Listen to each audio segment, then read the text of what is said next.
understanding what this facility was? Yes, this is Dawson Springs Revival Center. It's a newer church we've put in this building. It's 402 East Arcadia Avenue in Dawson Springs, Kentucky.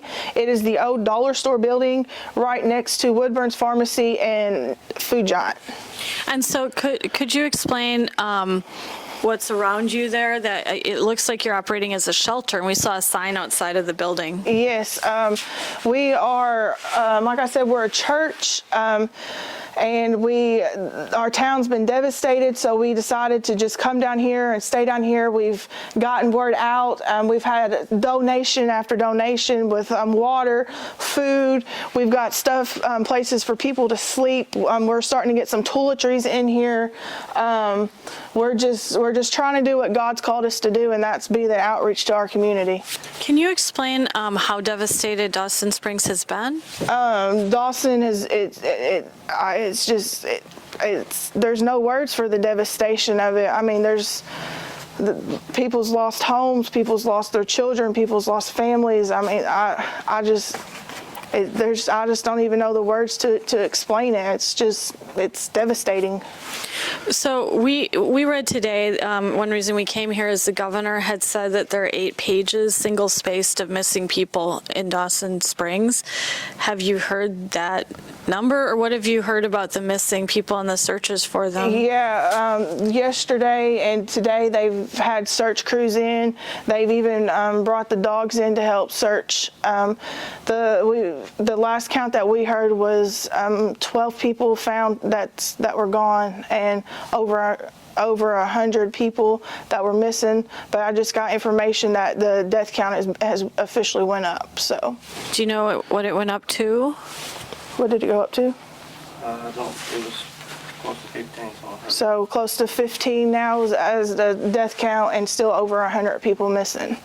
Are the people missing in homes primarily? You know, because in Mayfield it's focused on a candle factory. Yeah. Like, is there a place? When the tornado hit, it kind of just came down just right up the street here, and it's a lot of the apartment complexes that have been demolished, and the 3 streets back up here. So it's one section, but it's 3 or 4 streets and apartment complexes that's really been hurt. So apartment complexes where a lot of the missing are? Yes, the apartment complexes are just laid out like level ground. Where would we find? Where are those in juxtaposition to where we are now? One's right up here, and one's diagonal to where we're at. Can you describe how the community has come together to find the missing and help people who have lost their homes, and how many people are completely without shelter? Yeah, so Dawson is, when you come into Dawson, you see the sign, a very special place, and Dawson is indeed a very, very special place. When tragedy strikes, we come together, we rally together, and I don't know if you guys heard, but a couple of weeks ago we lost a young guy in our town, and that was a tragedy to our town. So this has been the second tragedy that's hit within a month, and it's amazing how people do rally together. Our community has been outpouring. We've had people from outside of state bring stuff into us. I mean, we rally together. What happened to the man that had passed away before? The other tragedy? He was in a car accident. He was with 2 other kids. So that was just a tragic car accident. And then to put this in perspective, so you say there's 100 missing. This is a town of about 2,500 people, right? Yeah. So that's a pretty large percentage. It's about 3,200. Well, 3,200. Oh, 3,200. Yeah. It's still, that's a lot of people that's missing, not even including the ones that's lives were taken. Where are people sheltering who their homes are just gone, or their apartments? Yesterday they opened the school up. They had a triage section so they could try to keep count of people that were coming in, get names and that information. They then shuttled them out to Penny Row. It's on the outskirts of Dawson. They had power out there. When they got full, they were going to actually send them down here, but a place in Madisonville opened up that had power. So they're kind of like on this end or on that end. What was the place that you named on that end? Penny Row State Forest Park. It's a state park. Oh. Where would they be sheltering, in a state park, like cabins? Yeah, I'm sorry. They have cabins down there. They have a lodge with food down there. It's a really nice. They also have a place for camping and that stuff, but they do have cabins.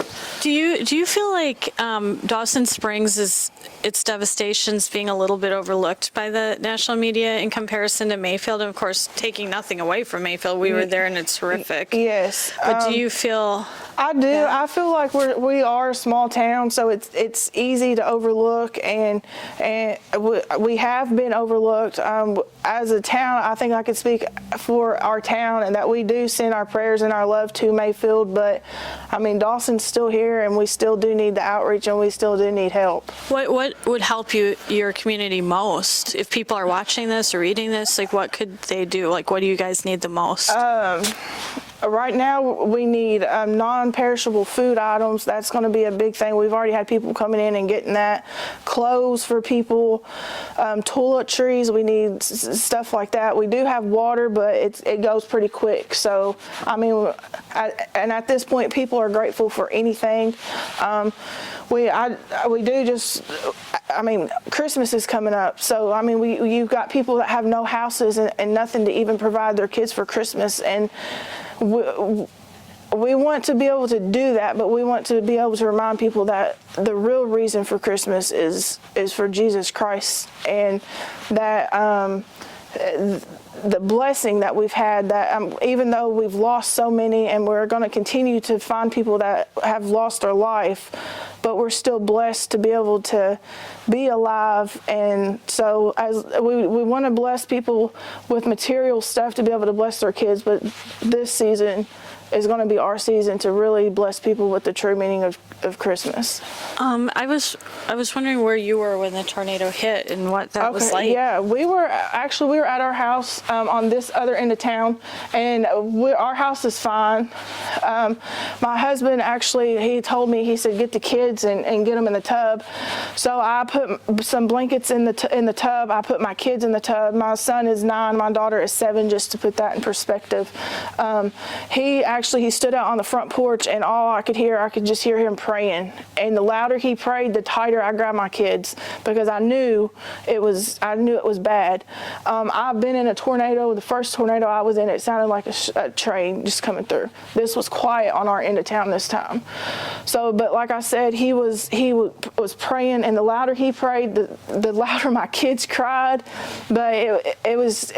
We were at home. We were in our. Like I said, he was outside. I was in the bathroom with the kids, hovering over them, and we just. Like I said, we just prayed our way through it, and thank God, because I mean, our house wasn't touched, and the tornadoes touched down right here at the 4-way, and our church is in the middle of town. It was untouched. So it's just. It seems so random how tornadoes move. Like they'll jump over one house and hit the next. Yeah. All of this. This one was no random. It wasn't. It just marched through. This one was coming at us, and I could see it coming. And as I began to pray, I told the Lord, I said, Lord, you said nothing will come nigh to harm us. And it went behind our house and come right here. And you can see the devastation. Yeah, I know. Do you want to hold this and tell that story, or like start from the beginning and then just talk near that? Yeah. When I was praying, I reminded the Lord, the scripture says nothing would come nigh to harm us. And I began to ask the Lord to protect and to move that tornado. And it was coming right at us. The wind was blowing real hard, and it was so hard that I had to move inside the house because I was getting soaked. Had I not get soaked, I would still, been outside, but I was getting real wet. So I come inside, and about the time it shifted, I could feel the shift in the atmosphere, and it shifted around behind us, and it come, and you can see coming into town the devastation. And right up here, this building, 2 buildings up from us, the whole front's off of it, and it went across the street. From this building on down, nothing was touched. It's a miracle. We're here for a purpose. We're in this spot for a purpose. And like my wife just got done saying, we're fixing to show what the purpose of Dawson Springs Revival Center is here for. What do you think the purpose is? The purpose here is to show the community really who God is and what He can do. I'm not taking nothing away from the rest of the churches in here, okay? But it's time that we wake up and we quit playing church and we be the church. It's time that we be the hands and feet of Jesus, and we take the church to the streets instead of trying to compel the streets to come to the church. And I believe that's our motto, that's our method, and it's our time to show that. And that's what we're going to do. Did you know people who are missing right now? I'm sure I do. I've not seen a list of them. They say this, I think my wife just said earlier, was an 8-page list of it. And I'm sure I do. I've been here all my life. I'll be 37 next month, matter of fact. And I've been here all my life. There's not a soul, unless they moved in, unless they're a transplant. If they're from Dawson, I know, and probably kin and a half of them. Are they still, several days after this hit, they're still actively searching? Oh, yes. Oh, yeah. Yeah, matter of fact, we sit here today. We seen the search and rescue across the street here. They lined up and got their stuff here, and we let them in here to the bathroom. We give them water and stuff. Oh, yeah, they're still actively. From what I've been told, accurate, it was pretty accurate information. They found at least one or maybe two more today. Wow, that's horrific. Did you know people who are missing?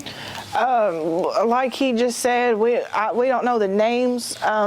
We know hearsay names that we hear, but as far as seeing an actual documented list that somebody has, we haven't laid eyes on that. And it's hard to be able to even call people right now because our cell phone service is such an in and out issue right now. But it's like he said, we're such a small town that you know everybody. You may not personally know them, but you know everybody. So. Yeah, and we saw also down the street in a parking lot, there were Yeah. things like belongings, or I don't know if they're donations. Do you know what was happening down there? I saw it set up when we drove past. That's the First Baptist Church. Oh, are they doing something similar? Yeah. So the churches are really stepping up. Yeah, the churches are stepping up. I think they actually had somebody come in today, correct? Okay. And I don't know. I don't know about inside shelter for people overnight if other churches are doing that, but I do know that we are here and we are ready to help people whenever, 24/7. So. Do you have any questions, Jim? I want to get his name. Oh, yes. Could we get your name with the spelling of it? Sure. My name is Adam, Adam, Berry, Bery, and I'm the senior pastor here at the church. Okay, and what's the full name of the church? Dawson Springs Revival Center. Could I say one more thing before you go off? Yeah. Before we started, you had made the comment that now is the time that we're able to show the people the name of the church in action. Yeah, Revival Center. Yes, and that's what we're here for. And I know I've said that 100 times, but I just want to reach out, and if when this gets published to people, that whatever you need, if it's obviously it's going to be material things right now, but if it's emotional, if it's spiritual, if it's anything you need, we will be here. We will counsel you. If we can't, we will find somebody to do it. And just get ready, because it's time for us to live out our name in this building. Have you guys considered GoFundMe pages or anything like that? We haven't, because we haven't been able to. You don't have the internet. Yeah, we don't have any resources to do that. We could possibly, if you were to leave some information for us to contact you with that at a later date, we could do that. Okay. Thank you.